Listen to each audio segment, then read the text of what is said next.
Oke, sekarang kita bahas mengenai pola pemukiman. Jadi pola pemukiman ini ada disperse, linear, located, dan cruciform. Kalau disperse, ya, dia antara rumah-rumah itu saling jauh letaknya. Lalu untuk linear, dia itu mengikuti suatu jalan. Lalu untuk ribbon, ya, itu dia mengikuti suatu persimpangan. Jadi dia kayak pita gitu ya. Lalu kalau located, dia itu berkumpul di suatu tempat gitu ya. Nah, ini juga bisa jadi seperti jadi fase gitu ya. Misal awalnya settlement itu disperse gitu. Terus lama-lama dia memusat di suatu jalan, memusat di suatu persimpangan, baru memusat di daerah tersebut. Lalu ini ada yang circular gitu ya. Biasanya ini settlement-settlement kecil ya, yang melegar di desa-desa di Afrika. Lalu ada yang namanya urban sprawl. Nah, urban sprawl ini merupakan persebaran atau pertumbuhan pemukiman secara masif dan tidak terkendali. Di mana ciri-cirinya itu merupakan ya perumahannya itu berupa low density ya, atau single family housing, atau kalau di sini bahasanya rumah tapak gitu ya. Dengan developmentnya itu berupa linear maupun equal development. Nah, dulunya biasanya dia itu lahan pertanian yang kemudian dialihfungsikan sebagai pemukiman, sehingga si urban sprawl ini mengaburkan batas antara urban atau wilayah kota dengan rural, wilayah desa. Dan biasanya di sekitar urban sprawl itu dibangun supercenter ya, atau pusat-pusat komersial, pusat-pusat service gitu, seperti hypermarket atau mall-mall besar. Dan sifatnya car centric. Ya, misalnya kenapa car centric? Ya karena jalannya itu luas-luas dan transportasi publiknya kurang. Mungkin trotoarnya bisa aja bagus, tapi eh, ketika kita jalan di trotoar tersebut, di trotoar tersebut mungkin akan cepat bosan karena zonasinya itu homogen biasanya, tidak mix use gitu. Misalnya ya udah rumah-rumah aja gitu. Di sekitar trotoar ya isi sampingnya rumah doang, nggak ada kayak warung-warung atau toko-toko. Itu bakal bikin bosan. Nah, ini ada jenis-jenis urban sprawl. Ada yang low density sprawl, dia seperti concentric. Terus urban sprawl, dia di persimpangan. Lalu leapfrog development sprawl. Jadi, dia tiba-tiba di develop di daerah, di tengah-tengah daerah kosong gitu. Lalu ada walled city, gitu ya. Kota bertembok. Ini yang di kiri itu Jericho, ya, kota bertembok pertama di dunia. Lalu di tengah ada Copenhagen atau Copenhagen, kota di Denmark. Nah, jadi dulu pas masa zaman pertahanan, Copenhagen ini ditembok gitu ya kotanya. Copenhagen punya benteng gitu untuk melindungi kota ini dari serangan-serangan asing gitu. Ya, seperti itu. Dulu Paris juga punya, lalu di abad ke-19 dan atau 18 itu dari runtuhkan. Oke, lalu ada konsep yang namanya primate city. Jadi primate city ini merupakan kota terbesar di suatu negara, gitu ya, yang jumlah penduduknya bisa 2 kali lipat dari kota terbesar kedua. Nah, contohnya Paris gitu.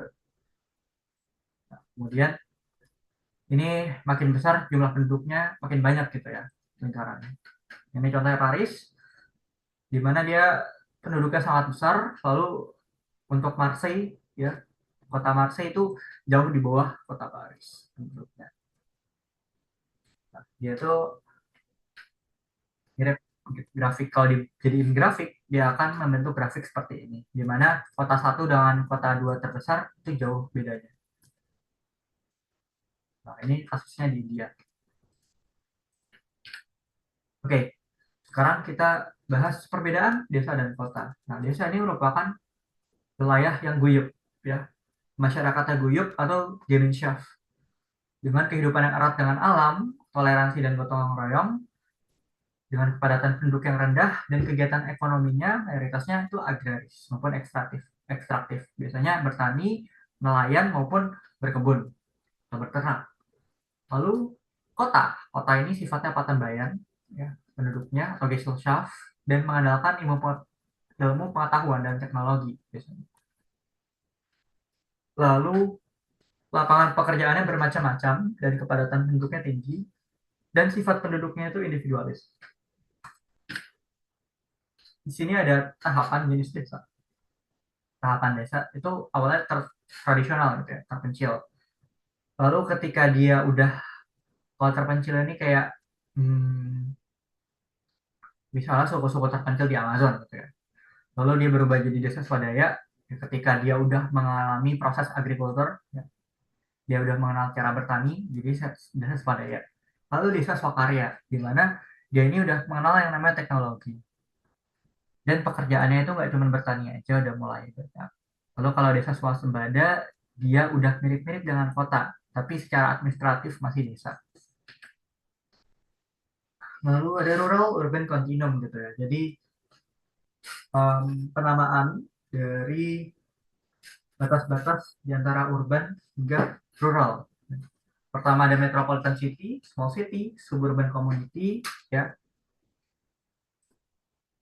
bangunan tinggi-tinggi, terus makin pendek, terus suburban, ya, terus rural urban fringe community, ya ini daerah di antara rural dan urban, ya, tapi bukan suburban. Lalu ada small town, agricultural village, dan rural neighborhood. Nah, juga ini adanya dari hamlet ke village, town, city, metropolis, conurbation, dan megalopolis. Nah, kalau sekarang aku mau bahas tentang conurbation. Conurbation ini biasanya merupakan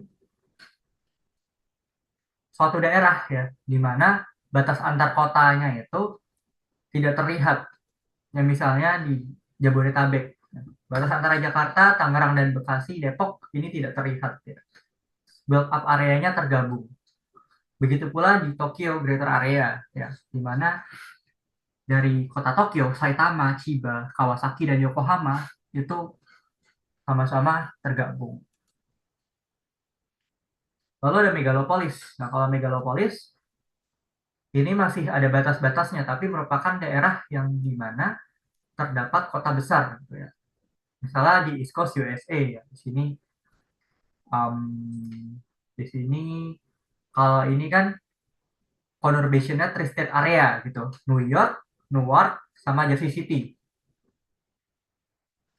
Nah, tapi kalau secara besar itu membentuk megalopolis di situ.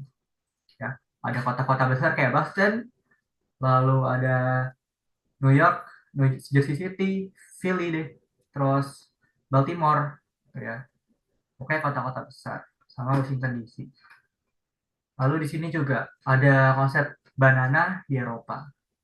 Misalnya di sini ada kota London, Manchester, Liverpool, Birmingham, terus di Ruhr Valley ada Köln, terus di Benelux misalnya ada kota-kota Amsterdam, Luxembourg, terus kota-kota di Swiss sama utara Italia kayak Turin dan Milan.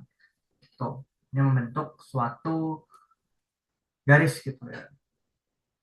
Lalu di sini juga ada kota kota besar di coast Mediterania ya, Yellow Banana, ada Valencia, Barcelona, terus Marseille, Toulouse, sama Genoa. Lalu ini kota-kota besar di Central Europe ya, Green Banana. Ada Krakow, lalu Warsaw, Lodz, lalu Bratislava ya, ibu kota Slovakia, lalu Vienna, Budapest, dan Zagreb gitu. Ya, pokoknya megalopolis ini konsep di mana adanya konsentrasi dari kota-kota besar yang membentuk suatu garis. Ini juga ya contohnya di Midwest-nya Amerika Serikat. Misalnya ada di sini Detroit, Chicago, Pittsburgh, itu jadi megalopolis. Lalu ada urban land use. Urban land use atau tata guna lahan ini merupakan zonasi gitu ya, atau ya zonasi dari kegunaan lahan yang berbeda gitu. Jadi tiap lahan yang berbeda itu warnanya dibedakan dan fungsinya dibedakan. Fungsi tersebut diindikasikan dengan warna. Nah, misalnya kuning itu biasanya untuk perumahan, ya, rumah-rumah. Lalu merah itu digunakan untuk komersil. Lalu pink untuk daerah mixed use, tuh. Hijau untuk lapangan terbuka hijau gitu ya. Bisa park, bisa hutan. Ya biasanya kalau hutannya itu lebih warnanya itu lebih gelap, ya, hijau gelap gitu. Dan untuk biru itu bisa antara air maupun sekolah gitu. Nah, ini untuk yang urban. Ini kita lihat daerahnya mayoritas banyak yang kuning maupun yang merah gitu ya. Lalu ini untuk yang rural, di mana daerahnya itu kebanyakan berupa fields gitu ya, atau sawah-sawah maupun ruang terbuka hijau. Nah, faktor apa sih yang menentukan pemukiman? Nah, jadi ada jarak dengan sumber air, kesuburan tanah, lokasi, potensi bencana, dan kondisi meteorologis. Dan yang menentukan bentuk kota ini apa? Ada transportasi, yaitu berupa jalan-jalan yang sudah ada pada sebelumnya, lalu geomorfologi dan geologi. Ini berkaitan dengan batasan-batasan, misalnya lereng yang curam itu tidak bisa dibangun pemukiman gitu kan. Jadi kotanya berhenti di lereng tersebut. Lalu berdasarkan perencanaan secara politis, misalnya Brasilia, IKN, Abuja, dan Naypyidaw. Lalu berdasarkan sumber dayanya, misalnya ditemukan emas di daerah tersebut, yaitu akan menimbulkan banyak orang berbondong-bondong bermigrasi ke daerah tersebut. Sehingga lama-kelamaan pemukiman tersebut terdevelop, terkembang menjadi kota. Lalu ada iklim, ya, yang mempengaruhi arah angin dan mempengaruhi arah datangnya atau arah tersebarnya polusi gitu ya.